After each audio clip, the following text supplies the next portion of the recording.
On Daf 48 of Yevamot, we get a brief reference to the story of Mephibosheth, who is one of the more tragic characters, I think, in the Tanakh, in the biblical story. So who was he? He was a son, he was a descendant of King Shaul, and he was somebody who himself was crippled, and David gave him a place at his table, and that he made sure that he looked after Mephibosheth.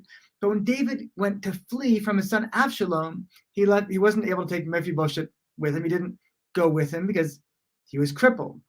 But that's not what he was told to David. What his servant ran after David and said, "Oh, Mephibosheth, he is hoping that Absalom defeats you, and he gives the kingship back to his own house and makes him king instead."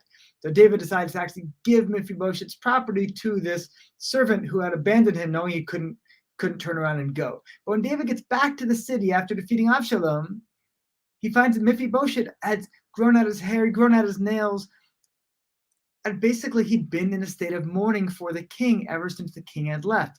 Now, the king said, "Why didn't you come with me?" He's like, "Well, my servant left me and I'm crippled. I can't possibly go after you. But you see, I've been bewailing the loss of the king. I've been praying for the king's safe return the whole time." And it seems pretty accurate because, the nails have been growing. He was wearing all these signs of mourning. And David should have realized, probably did realize at that point, that the servant was lying to him and had manipulated him to try to get Mephibosheth's stuff. Probably should have had the servant killed at that point. Instead, he said, "You know what? And I gave all your stuff to your servant. I'll tell you what, you guys divided 50-50. And at that point, God says, "You know what? If that's what you're doing, I'm going to divide your kingdom 50-50. Your kingdom is going to be split after your death." Now, this is not in the Gemara on Daf 48, but we get a reference to it because we're talking about the symbols of mourning.